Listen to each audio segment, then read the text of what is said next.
today we're going to be making some of the easiest biscuits that there is to make. I mean, if you're threatened by making homemade biscuits, this is the recipe for you. Even if you're not threatened by making homemade biscuits, you need to try these because they are so tender and light, and it only takes 2 ingredients. I know I've got Crisco sitting out here, but all I did was use that to prepare my pan with it. You could use baking spray too if you wanted to. But here are the 2 ingredients that you need. You really need to try to use white lily self-rising flour, okay? Self-rising. And then heavy whipping cream. So I'm making a double batch because, well, there's just a lot of us. But the main recipe calls for 1 3/4 cup of the flour and 1 cup of the cream. So I've doubled that, and I've got 3 1/2 cups of flour and 2 cups of cream. So here's my flour, here's my cream. Now, all I'm gonna do, I am gonna get me a spoon, I'll be right back.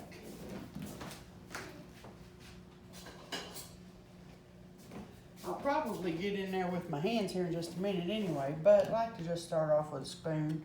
And I just make my little well in there, pour my cream in there, and then that way I just kind of start mixing it all up toward the center there. There's no rhyme or reason to this. You just like get this stuff incorporated as quickly as you can without beating your flour to death. And it'll be a little sticky when we get done here, but that's all right. We'll put some more flour out on the counter here and get this kneaded up. You don't have to knead it very much either. You don't want to knead it a lot. That brings out the gluten in your biscuit and then it gets chewy on you. You want light and fluffy is what you want. All right, that's probably enough of that. Get this out of my way. I'm just going to take my same flour here, self-rising flour. Move my pan out of the way here.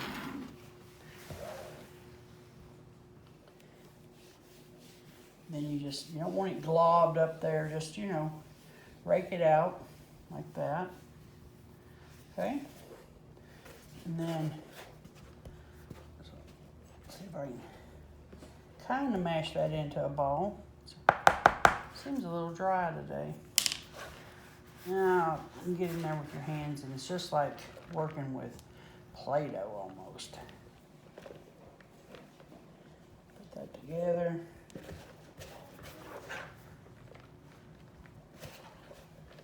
I just like to do this over my bowl so I don't get all that extra flour in there. All I'm doing is grabbing the bits and pieces down in here and pushing it into my ball of dough here. Do the rest of them like that. All right, now we can get our hands into it. And I'm just gonna put some flour on my hands so that it don't stick to me real bad. And just kind of mash this stuff up. Fold it over. Mash it down a little bit. You don't want to do this too much, just a couple of times. That's all you're going to need. And then form it up there. See if you got any leftovers you want to throw in there. And then I'm just going to pat it out. And that one's not sticking real well. I'm going to pat it out. And then about to an inch is what you want.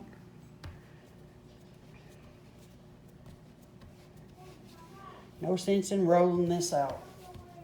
It forms so well, you don't have to roll it out. Just mash it a little bit more. Just to make a little bit smaller biscuits. And now listen, you make your biscuits however tall you want to make them. But I feed a herd, so I try to make mine go a little bit further. So I make mine a little bit shorter. Makes them feel like they're getting just as much, but it might make an extra biscuit or 2. All right, now I've got the medium-sized biscuit ring here. Again, you can use the large one if you want to. Just gonna go down. Oh, I forgot to put some flour in there. And put a little flour on you. Flour around through there so it won't stick so bad.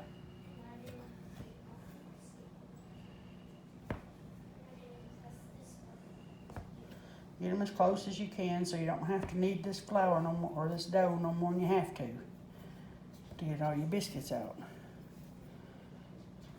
And if they ain't perfectly round, I bet your family will still eat them.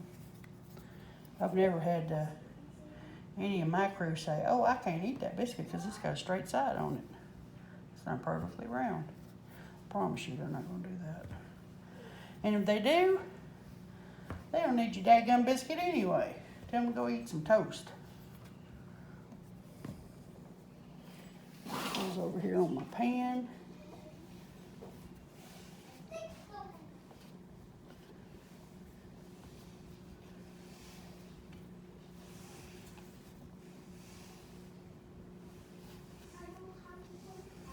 Alright, and then you take what dough you got left here, and I'll grab that other little piece that I left off last time. Squish it all up. This is a good way to take out your anger too. If you're mad, man, go make you some biscuits. You can just punch them things. Alright. My husband's video, and I don't think he thinks that's funny.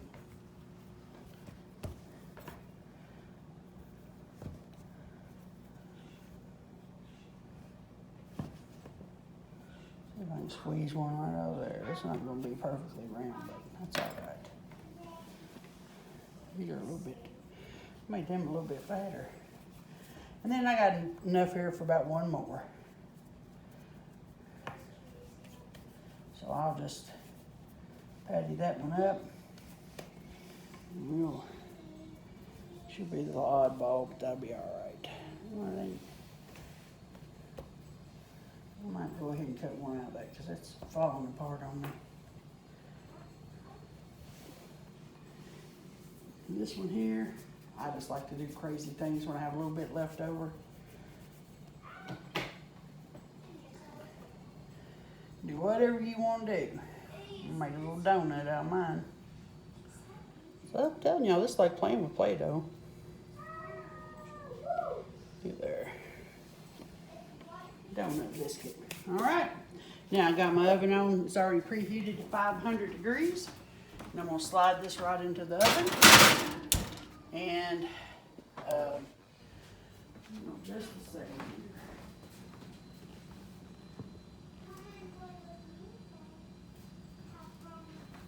All right. And that should take about 8 to 10 minutes because that's really hot. So I'm going to go with the lower end of it, 8 minutes. And then we'll check them, okay? Now I'm going to wash my hands again. That stuff off.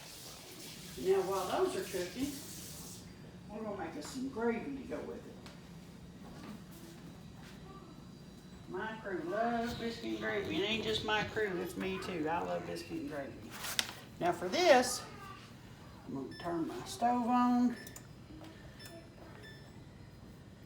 And I'll go a little hotter to begin with, and then I'll probably turn it down. But this is a hot burner. And I'm going to get my Crisco over here.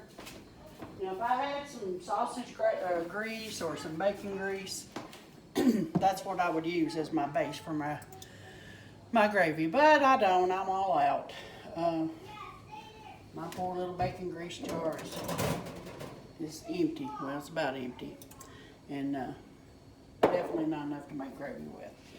But now listen, if you all make bacon, you need to save your grease. Put it in a jar because that is like Southern Girls liquid gold.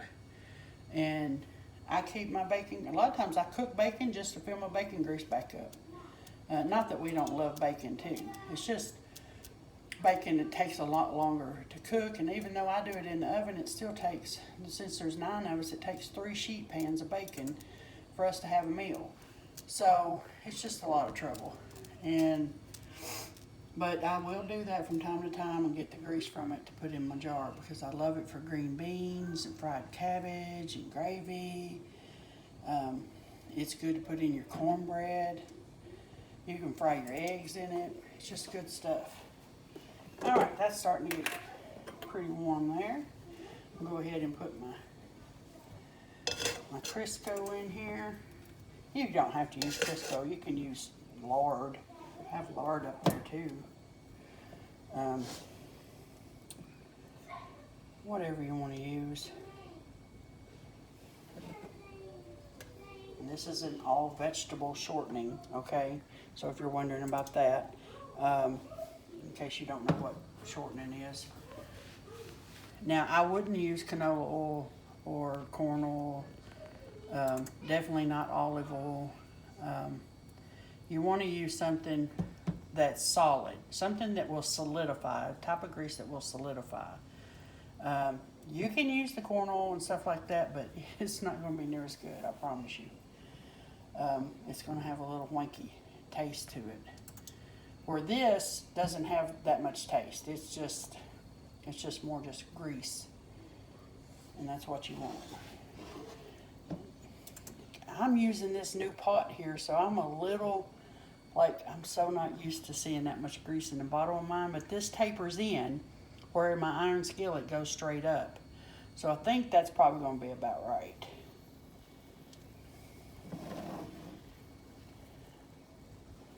And I do not measure my flour when I put it in, people. I just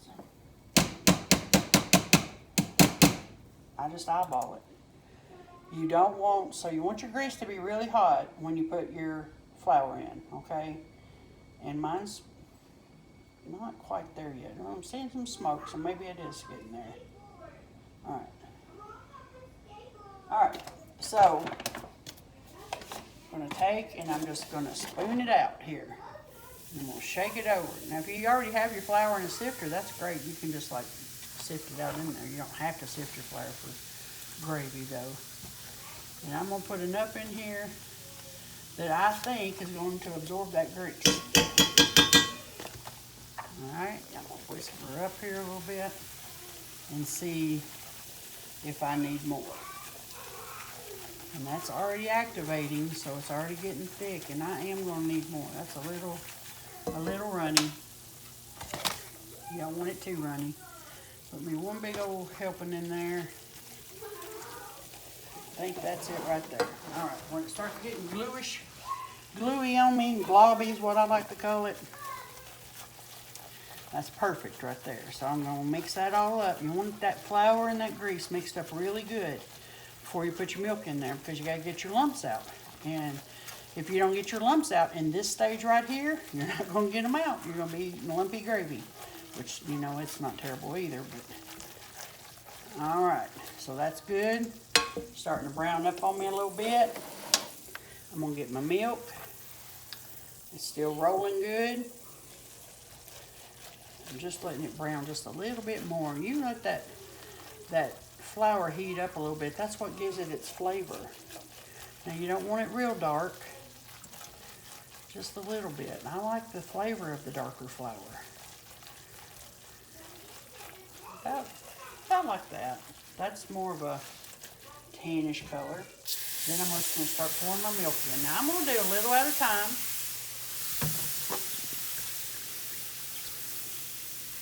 I will definitely need more milk than that, but I'm going to let that start activating, thickening up.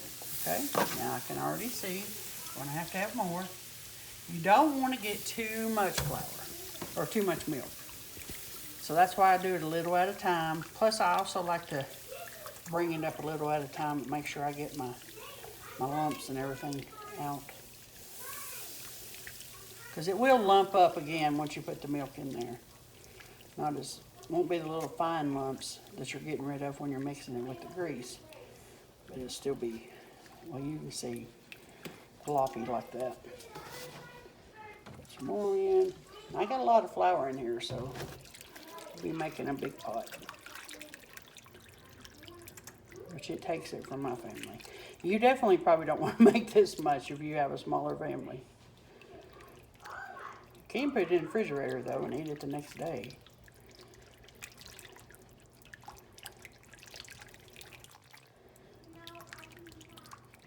I'm not a big fan of this little bitty whisk, but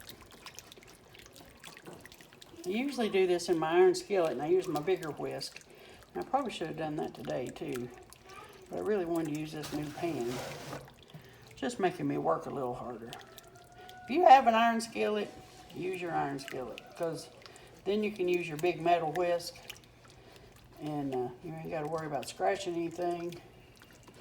And you can just lay it in on that gravy and just work it up.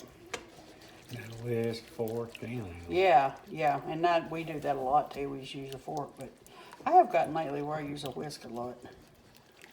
Just takes a little bit of work out of it. See, there's a big piece there. All right, now it's starting to smooth out.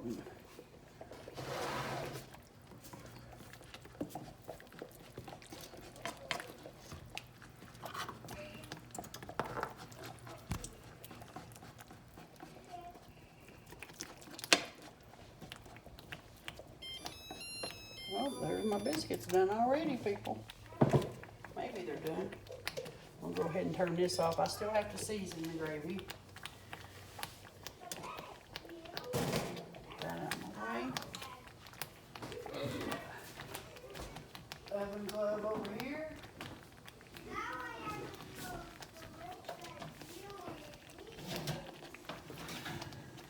They are ready. Look at them things. Look how much they rose up there. Aren't those pretty? Make sure they're done inside, and they are. 8 minutes at 500. And my little donut, it even turned out pretty good. Beautiful biscuits, and I mean they are just like they're so flaky. You know, they just open themselves up. All right, now I'm going to put some salt in here. And you are going to want to taste this, okay? Especially if you're a new cook. You don't want to get too much salt, so put a little in at a time, because you can't undo it, but you can always add more. And I'm going to put some pepper. That's the main 2 ingredients that you grade, your 2 condiments that your gravy needs is salt and pepper. Alright, and I'm going to add a little bit more milk. That's still pretty thick.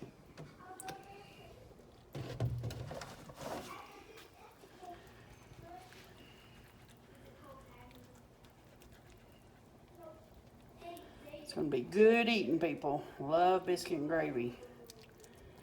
One of my kids asked me the other day if I could only have one thing to eat all the time, what would it be? And they gave me the choice between biscuit and gravy. And what was the other thing? I can't even remember what it was. It was because I immediately said biscuit and gravy. Maybe eggs? I don't know. I don't remember what he said.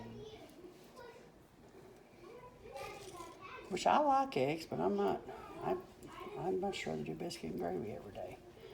Okay, so I'm just gonna, here's what I do. I'm not telling you to do this because you'll burn your finger. See, that needs a little more salt.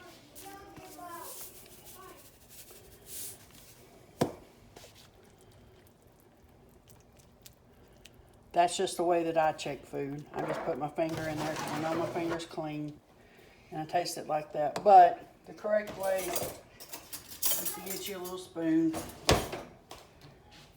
Taste it like that.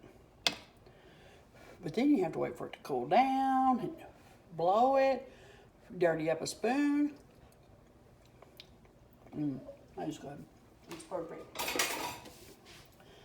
Nothing else needed except a plate and a fork. All right, guys. Now, when I eat my biscuit and gravy, I'll just plate some up here. Show you what it's going to look like. I'm going to make me hungry now. Oh, those are so tender. My gosh, look at this, people. They just fall right apart. They're so good. And get me a big spoon here. Put some gravy on there. That did turn out a little bit lumpy, but it's all right. It's because I didn't have that big whisk. I was afraid of scratching up my pan. Look here. Look at that. Oh my gosh. Has that made you hungry yet?